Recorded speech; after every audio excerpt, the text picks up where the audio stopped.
Dr. Mustafa Baloch.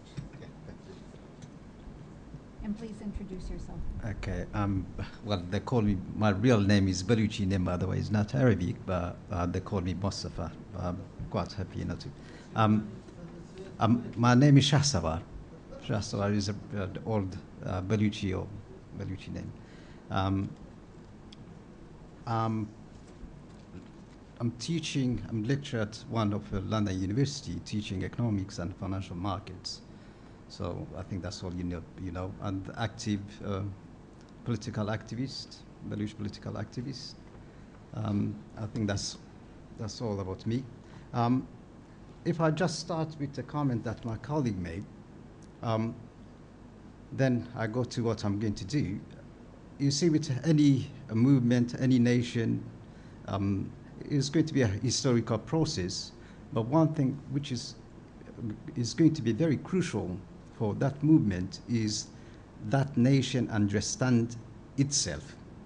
So I think we are in that process. We are just understanding ourselves, what we could do, whether we can stand on our own feet. Getting to that stage, okay, it takes some time, and I'm sure there are going to be leaders, I'm sure there are going to be parties that aspire to that way of doing things. And the thing I'm going to just discuss now is related to Balochistan economy. So of course it's going to be very general, because I was told that like 3 weeks ago that okay, there is going to be such a conference, and I didn't have much time, you know, to prepare anything. So what I do, I generally speak some general issue relating to the economy, then related to Balochistan. Through that, I hope is going to be some answer to my colleague as well. One, the biggest problem that we have, we don't know about ourselves, our political situation, our history, our culture, and most important of all, we don't know much about our economy. So this sense of ignorance is not from our behalf, is being imposed upon us. So we don't know exactly how much resources, how much, I don't know, what sort of the economy we have, who's in charge of the economy, what we could do with our economy and so forth. So I'm going to highlight certain points which come mostly from the orthodox economics, but then related somehow to the case of Balochistan. Now, any economy, when I teach my students, the first thing I start with teaching my students is the question of, is most of the problem that we have as human beings are related to economy. I'm sure a lot of you dislike that. But that's the case. I believe, it's just a belief, that we are good by nature, provided that you've got enough resources. Okay, I'll just give you a case of breathing. Nobody here in this meeting is going to stop you, say, look, you're having too much oxygen. Okay, so just leave some part for me. As long as you've got enough resources, then people, they become quite decent in terms of understanding the rights of other people. And when you've got an economy that you've got sufficient resources, and these resources are as much as abundant as fresh air, I don't think we are going to have much problem. Most of my students, they come from different parts of the world. And in some classes, I've got like students from 50 different countries. And some of them, their parents, I'm pretty sure they're involved in all sorts of crime. It's not easy to come from the third world country to study in London. So, but when you see them, when you tell them that, okay, look, the resources are then extremely important for us, is because of this lack of resources, then we start to compete, we start to kill each other actually. Okay, so then from that point, I'm going to discuss what I'm going to say today. Now, for any economy, it doesn't matter what type of the economy you're going to have or what sort of economy, how you define it, there are going to be four most important elements for that economy. One is very common sense. If there wasn't such a thing as land, if there wasn't such a thing as earth, we wouldn't be here. So that is the most primary source of our existence. Right? So that land is limited. That land, the resources of that land is limited. So when you get people that they go to certain land and they I don't know, exist in that land and they associate themselves to that land, their existence is defined by that land. So without land, I wouldn't be here. So without land, without such a thing as Balochistan, there wouldn't be such a thing as Baloch. So then there is an ethical question. The existence of the Baloch people, the existence of any nation, of the existence of any individual is defined by land. So is your natural right to have a piece of land. Without land, you wouldn't be here. Without land, there wouldn't be such a thing as production. There wouldn't be such a thing as humanity. There wouldn't be such a thing as, I don't know, society and so forth. So land is really the most primary source of our existence. From that, you can conclude that, okay, each nation, each individual has got rights, and his rights is defined by that land. That is an ethical issue. So if you forget the economics, that is an ethical issue, that occupation of that land, control of that land, using the resources of that land, then it becomes not just illegal, it's going to be unethical. Now, I hope, with, nowadays, at least we consider colonization as something that's illegal and something that's unethical. And that should be applied to all nations, to all communities. It shouldn't be just you shouldn't be just white, European, to go and occupy land and use all the resources, and then they call you, okay, that's your alien. It could be Pakistani, it could be Irani, it could be any other. So that sense we have to define it. So existence of land and association of people to land is an ethical issue, is a legal issue. Getting rid of them or using their resources in any other way should be regarded as illegal and unethical, and is the case with Balochistan. The land of the Balochistan is basically taken from them. When I come back to my case studies that all my colleagues discussed, I just use one case study of the sewer gas. And that is the typical example of what you have. You've got alien forces, okay, illegally coming to a land, occupying that land, and they use it by force, and you have no say in what they do. I mean, typical example of this sewer gas. These guys, they came, occupied Balochistan, 48, and think of the plan they have. Suddenly, within just like 2 or 3 years, 4 years, they discovered gas in Balochistan. How come? They have nothing to do with Balochistan. As soon as they occupied, then they discovered gas. There must be something going on there. There must be some plan there. And the plan is very obvious. Jinnah, who knew about Balochistan than most of the Baloch. So it was very obvious that, okay, this land is very rich land, it's got very strategic, okay, location. So, and I'm pretty sure he knew better in terms of the natural resources. So you get the natural resource like sewer gas, you start to, okay, produce gas from 54, and then complete monopoly of gas. So there is no one single Baloch in the management, in the decision making, nothing at all. And you just supply that gas, you sell it. Up to mid-70s, that you get, even you don't get a penny, almost a penny from the gas. And that is one of the largest field in the world, gas field in the world. And then after so much pressure, they say, okay, we give you some royalty, they will give you some tax royalty and so forth. And they decided for you. And then by 1960s, even they stopped that. Again, you kill the rest of, I don't know how many people who are protesting. So you get by 80s and 90s, then they give you slightly more. Then this monopoly of land, if you take it from the people that who is their natural place, that is unethical, is illegal. Forget the economic aspect.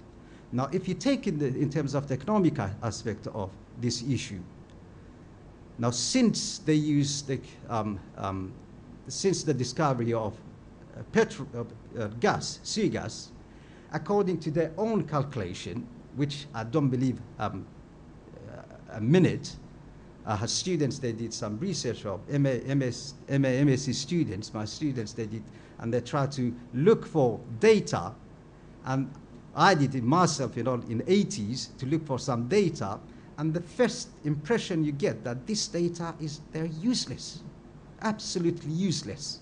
So you use the data to massage data, to put it in such a way to say that, okay, they've got some share. And since it's so secret that nobody knows that who's responsible for that, then the data you get is just for the propaganda. It's just to serve the interests of the Pakistani state and establishment. So it doesn't serve anything.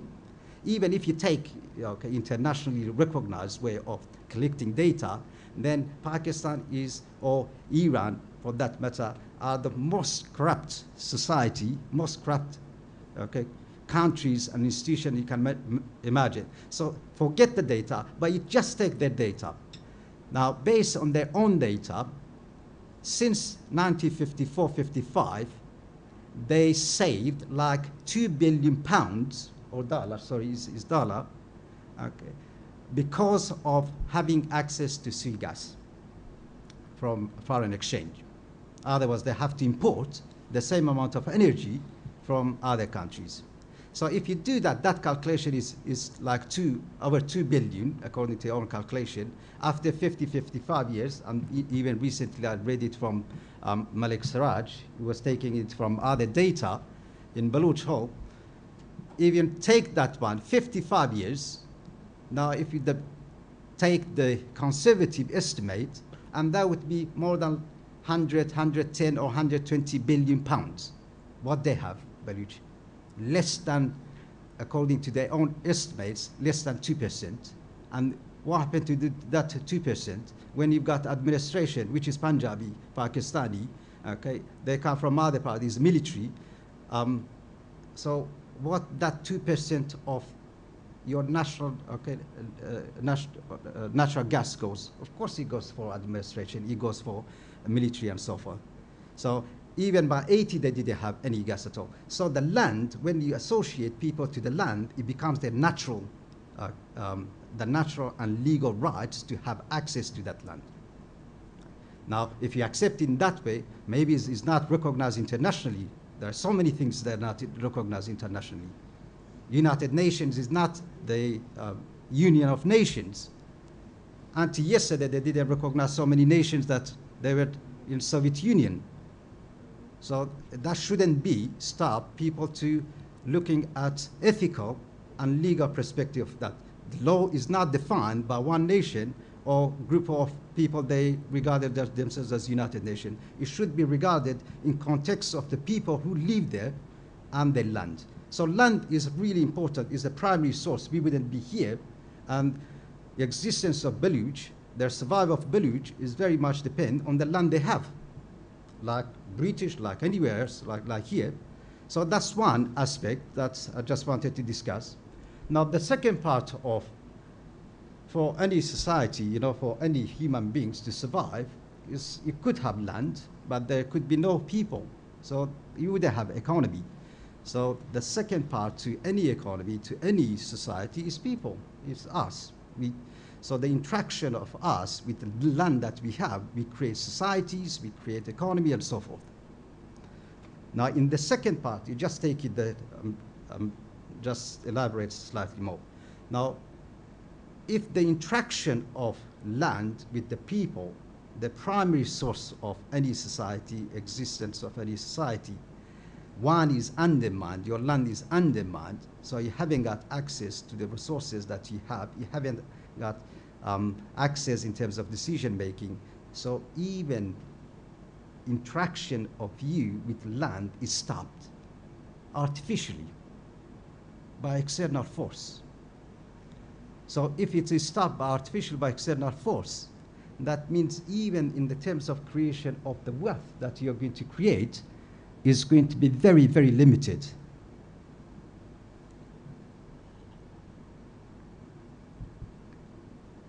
Okay?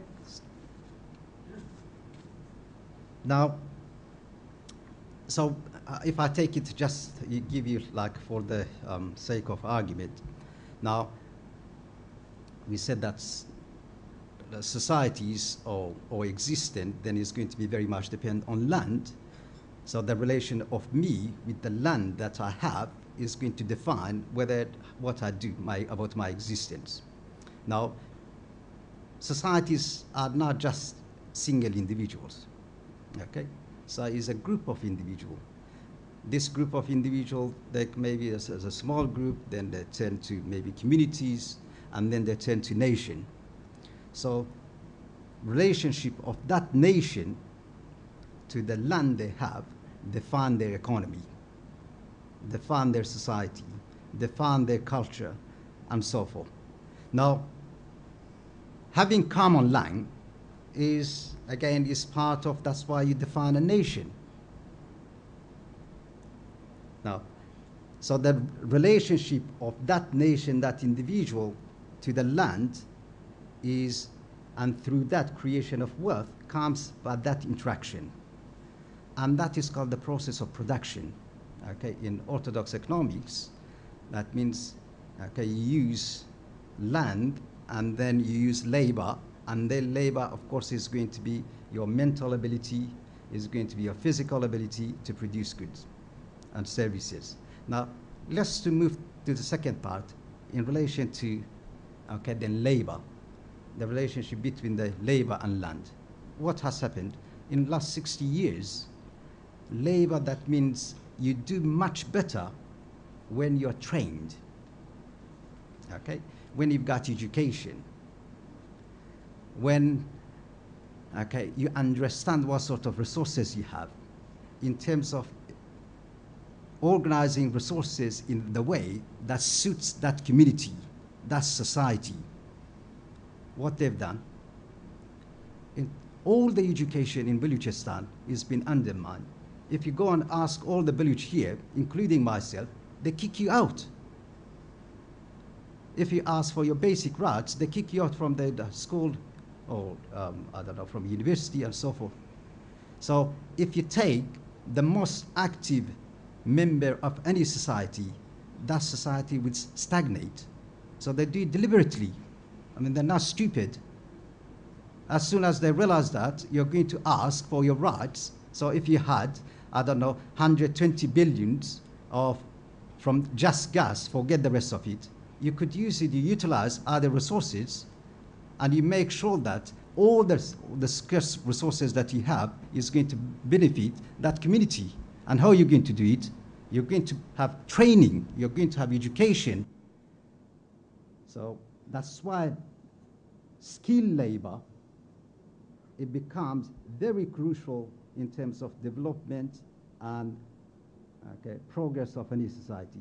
But it's taken from you.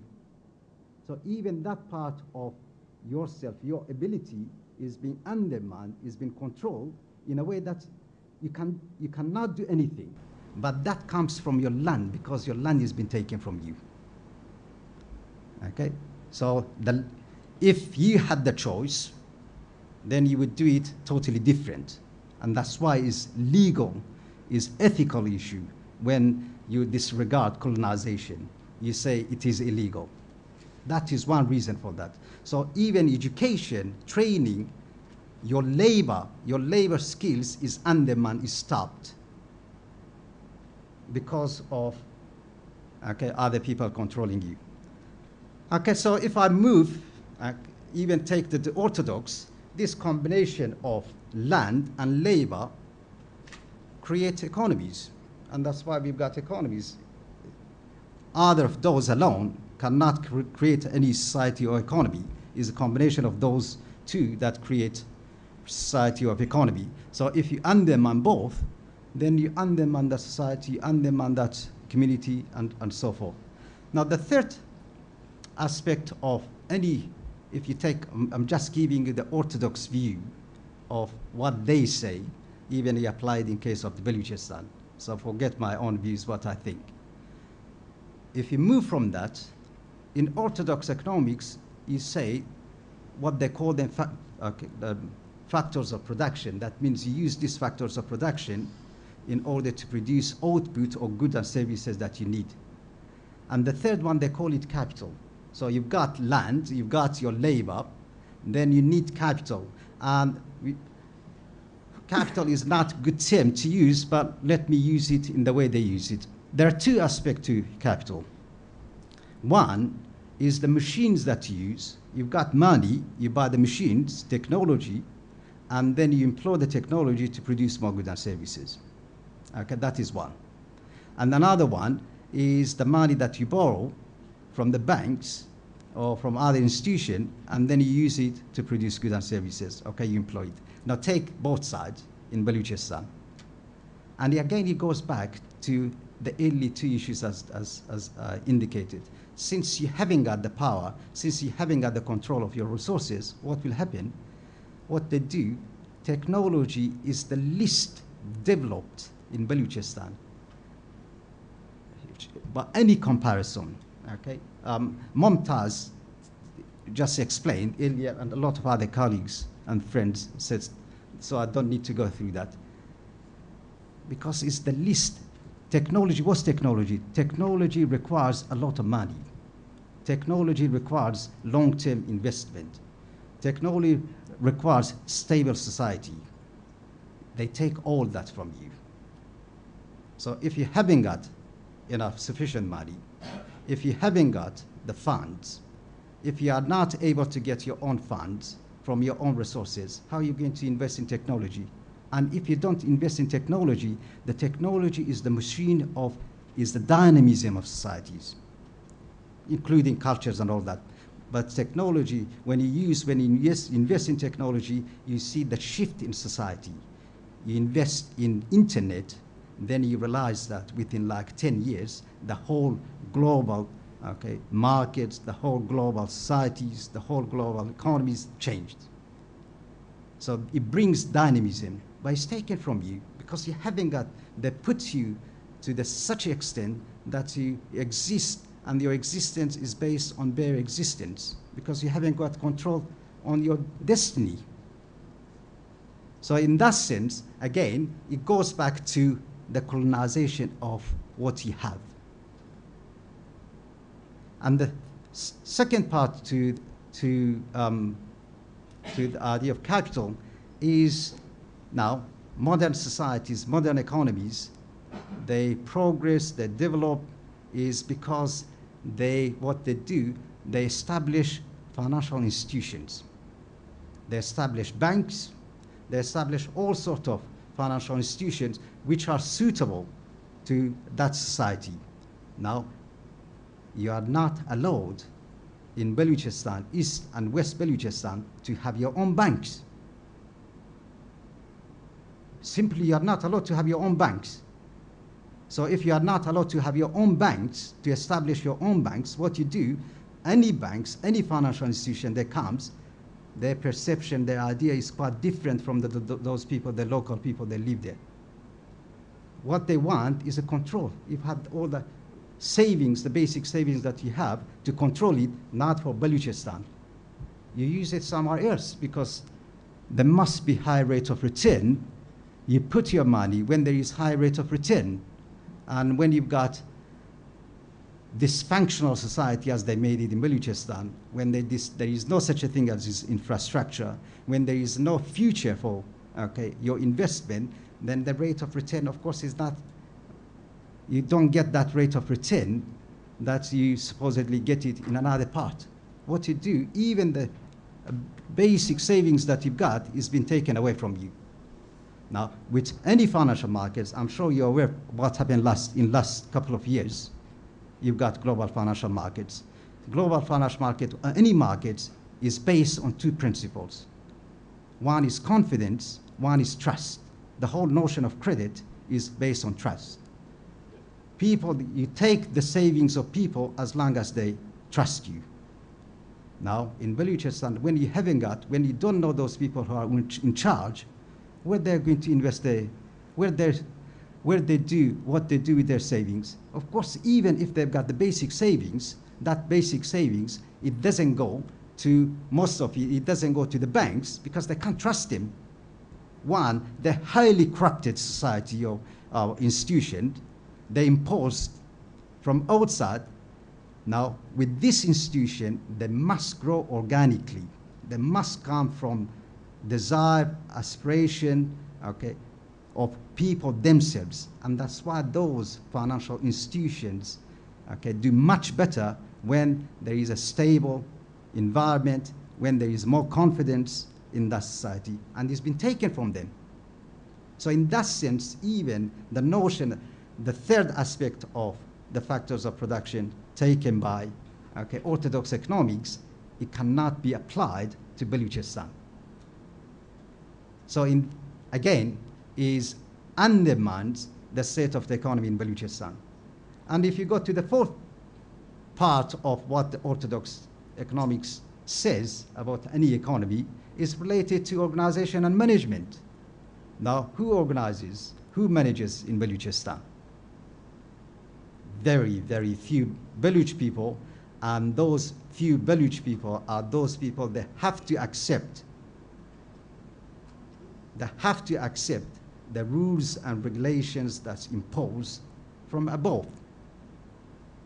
You either become the rules and regulation imposed by that Islamic regime of Iran or another fundamentalist regime of Pakistan. And since their expectation of management and organization is to control, not to manage, Balochistan is not there to be managed rationally. You manage the resources in an effective way to benefit that community, that society. Is not that. You use it, organization, how to control, how to take the resources, they exploit the resources, and how to undermine Baloch people. So when you do that one, so what you get now is very easy, It's not really difficult issue. When you've got the most corrupted countries in the world, Pakistan and Iran, by any standard, any international standard, then what they do, you send the cruelest, the most corrupt official to Balochistan. Simple as that. This is how you can control. So what you get, even those basic activities, economic activities that we have in Balochistan, or what they say in terms of we allocate some funds to Balochistan, even that very basic funds that has been allocated to Balochistan is used by corrupt officials. You think they don't know? They don't. They do know. They do it deliberately. As when you understand your rights, you stand up. I mean, Baloch are not different from any other nation. In the last 200, 250 years, first time Holland got rid of Spain, they became independent. In the 17th century, as soon as they became independent, it became the most advanced commercial society in the world. So independence or having access to all the resources is very, very crucial for the betterment of society. With all the factors that I just mentioned, then even applying the orthodox economics that they send all the countries, they send some students to Western countries to go and study and read a lot of this orthodox economics, which you cannot apply it in the most part because it's mostly not related to those societies. Then if you even apply that one, then Balochistan is undermined, and it's precisely because of is being occupied. Okay. Now, let me just talk about like historical opportunities of any economy, not any economy, some economies. Now, time to time, it just happens, if you've got your land, you cannot change your land. We cannot take Balochistan from Balochistan and put it next to Norway or Sweden. Okay, Balochistan is always going to be there. Now, it's always going to have some resources, and these resources, there could be some, okay, land has got more resources, natural resources, or they're much suitable for living, and some land they're less. But that is your land, that is your choice. You're born and brought up there. So good economy or good economies is the one you take all the resources, the scarce resources that you have, and you organize it and you manage it in such a way that is going to be beneficial for that community, for that society, and you use them in the most efficient way. That means you are not going to waste all the resources.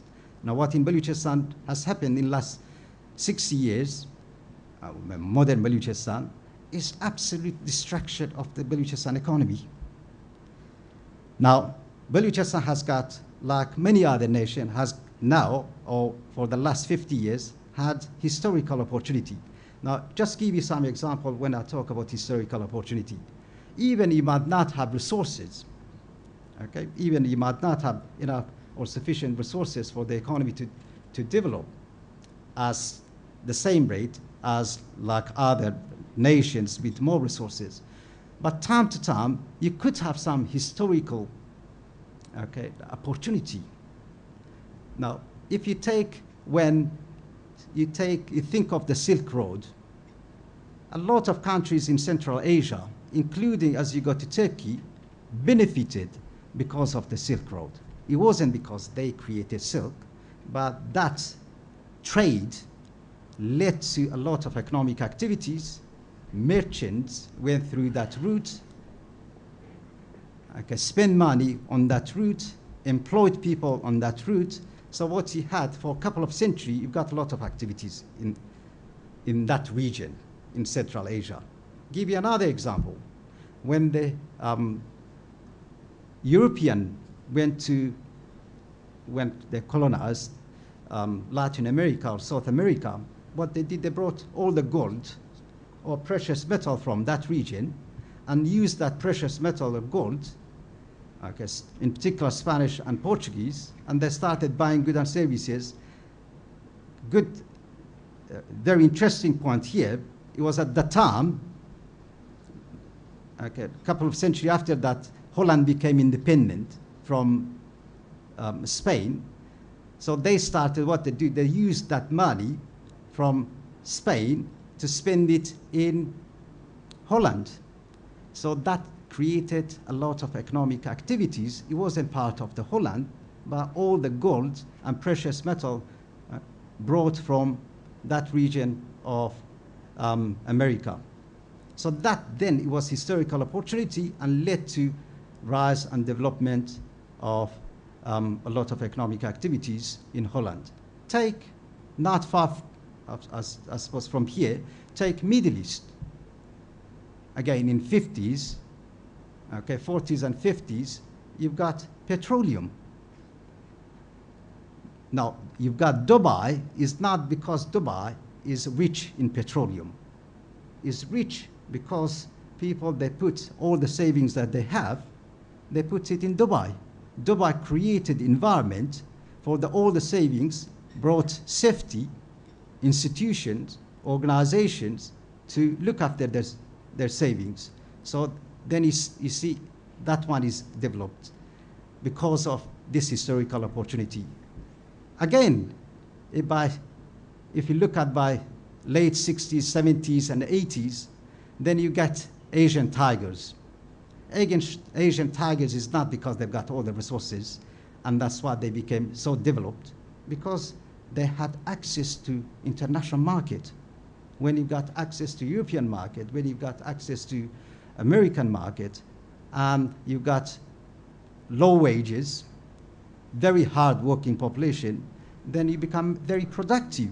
And as you become productive, then you create all these goods and services and you export them. Balochistan has got that historical opportunity, but unfortunately it's been taken. A couple of minutes, I was told that I have to stop. Now, Balochistan has got that historical opportunity, and that historical opportunity has been taken from them, from Balochistan. If it was Balochistan from when it became independent, now an economy, a society will develop if the conditions are right. When, after the British left, Balochistan became independent, those people they were in charge, or they supposedly be in charge, they were very progressive people. If you compare it to anyone in that region, the sort of views they had, was kind of like humanist, liberal, social democratic way of looking at economy and society. And that was the most progressive way of thinking at that time. It wasn't Stalinism or based on command economy, and it wasn't like extreme right-wing way of organizing the economy. There had come some sort of sense of social justice and welfare state economy. If they had that chance, then this opportunity could have been for the last 60 years. You had the political environment which suitable for trade, for stability, and also for other regions to come and use Balochistan as trade. Just quickly. Okay. Now, so that one is taken. When you take the political aspect, then the rest becomes quite difficult. Balochistan also is a strategic location. Any article you read, all my colleagues that have written the articles, they tell you exactly what it's got. Strategic location for trade, for military purposes, and for other aspect of, I don't know, laying pipes for gas, for petroleum, and so forth. Balochistan also, if you utilize the coastline, just the coastline, as for travel and tourism, it can provide enough sufficient funds to feed the population of Balochistan. Population of Balochistan is relatively small. Not just that, you could use it as fishery industry, which is underdeveloped. More than anything else, Balochistan resources, they've been used, some of them they've been utilized, but they've been used not for Balochistan. And also agriculture and source of energy, wind, solar energy, and so forth. I'm trying to quickly go. Farming and all these aspects are sufficient for the Balochistan to develop in a very modern economy within relatively short time. If you just take Balochistan now and use it as a strategic location for trade, a corridor for all the giants of East to link them to West and to Central Asia, you can create enough revenue to feed all the Baloch people. Okay, thank you.